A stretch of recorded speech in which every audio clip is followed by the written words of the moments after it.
دنیا میں دو طرح کے انقلابات رونما ہوتے ہیں. ایک وہ انقلاب ہوتا ہے جس کا زور و شور ہوتا ہے.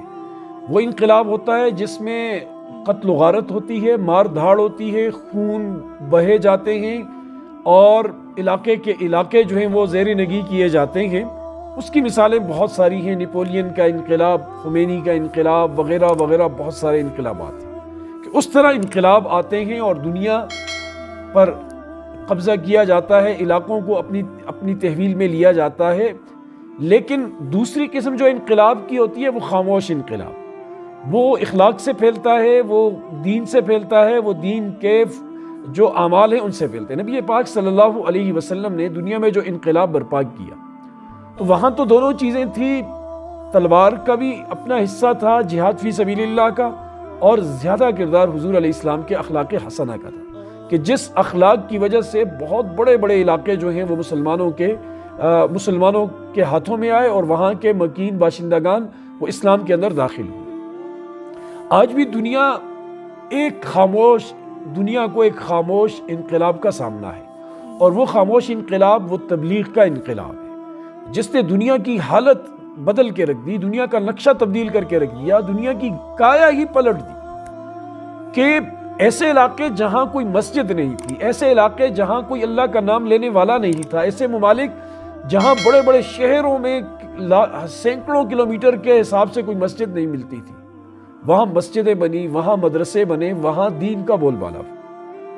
آپ حیران ہو جائیں گے کہ جو لندن میں تبلیغی مرکز ہے جہاں 24 گھنٹے اللہ کی عبادت ہوتی ہے، اللہ کے دین کے لیے جماعتیں نکلتی ہیں آتی ہیں، وہ تبلیغی مرکز پہلے چرچ تھا، عیسائیوں کی عبادت گاہ تھی، کلیسا تھا.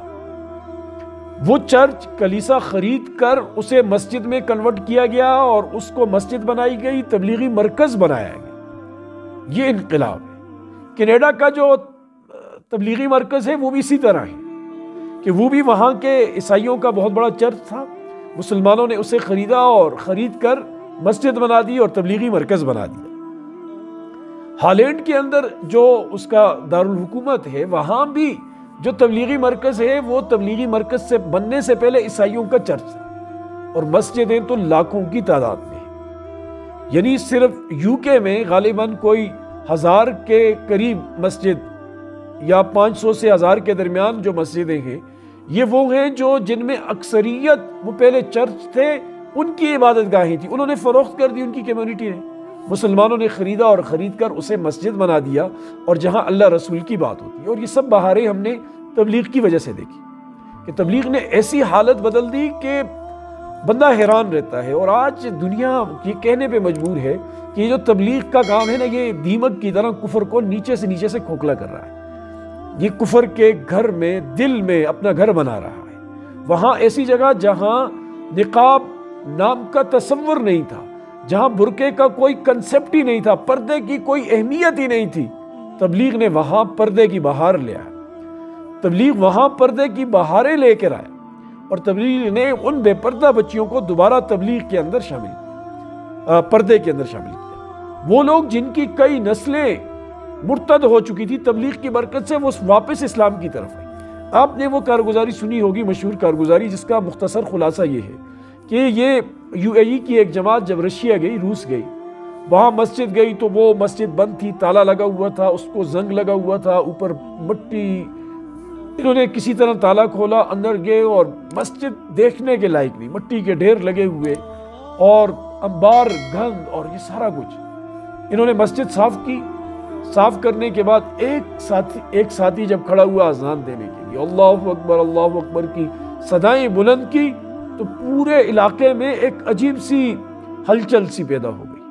وہ جو بوڑھے لوگ تھے نا، وہ آئے اپنے گھروں سے نکل کر، بوڑھے مرد بھی، بوڑھی عورتیں بھی، اور آ کر ان سے کہنے لگے کہ تم نے کیا کیا؟ یہ تو ہم نے اپنے بڑوں کو ایسا کرتے ہوئے دیکھا تھا کہ وہ اس طرح کے الفاظ وہ ادا کیا کرتے تھے، ہماری تو پوری زندگی اس سے دور گزر گئی. تو تبلیغ والوں نے انہیں پورے علاقے والوں پر محنت کی، انہیں سمجھایا کہ تمہارا دین اسلام تھا، اللہ نے تمہیں پیدا کیا ہے، حضور علیہ الصلوۃ والسلام ہمارے نبی ہیں. یوں ان کو واپس کیا. 40 دن وہ جماعت اسی ایک علاقے میں رہی، حالانکہ تشکیل مختلف مسجدوں علاقوں میں تھی، لیکن وہی رہی، اور پورے اس علاقے کو اللہ کے فضل و کرم سے واپس اپنے اسلام کے اوپر لا کر کھڑا کر دیا۔ اور جب یہ واپس آنے لگے تو سارا علاقہ، پورا مجمع ان کے قدموں میں منتیں کر رہے ہیں کہ آپ یہاں نہ جائیں، آپ یہاں شادی کرنا چاہتے ہیں آپ کو شادی کر کے دیں گے، آپ یہاں گھر آپ کو بنا کر دیں گے، آپ کو کاروبار بنا کر دیں گے، لیکن آپ نہ جائیں۔ تبلیغ والوں نے اپنے وہ ضابطے اصول بیان کیے کہ ہمارے بزرگوں کی ترتیب کیا ہے، اور ان سے وعدہ کیا کہ ہم جاتے ہی دوسری جماعت بھیجیں گے۔ اور اب وہاں جماعتوں کا سلسلہ ہے ماشاءاللہ، اور لوگ یقین جانیے جوک در جوک واپس اپنے اصل اسلام کی طرف آ رہے ہیں، کہ جن کی کئی پشتیں جو ہیں وہ گمراہ ہو چکی تھی، اور کئی پشتیں جو ہیں اسلام کو بالکل بھلائی بیٹھی تھی، وہ چاہے اسپین ہو، چاہے وہ فرانس ہو، رشیا ہو، یا دیگر علاقے ہوں۔ مولانا احسان صاحب اللہ پاک انہیں شفائی کاملہ عاجلہ نصیب فرمائے، وہ اپنے ایک بیان میں ایک کارگزاری کا ذکر کیا کرتے ہیں اکثر، کہ امریکہ جب ان کا جانا ہوا تو وہاں ایک عرب سے ملاقات ہوئی، نوجوان عرب تھا، ان کے اوپر محنت وغیرہ کی۔ اس سے پوچھا کہ تم امریکہ کیوں آئے ہو؟ اس نے جو جواب دیا کہ میں اس لیے آیا ہوں لِأَنْ أَشْبَعَ بَطَنِي مِنَ الزِّنَا، تاکہ میں اپنے پیٹ کو زنا سے بھر دوں، کہ وہاں وہ ماحول نہیں عرب میں، اور یہاں یہ تمام چیزوں کی آزادی ہے، میں اس لیے آیا۔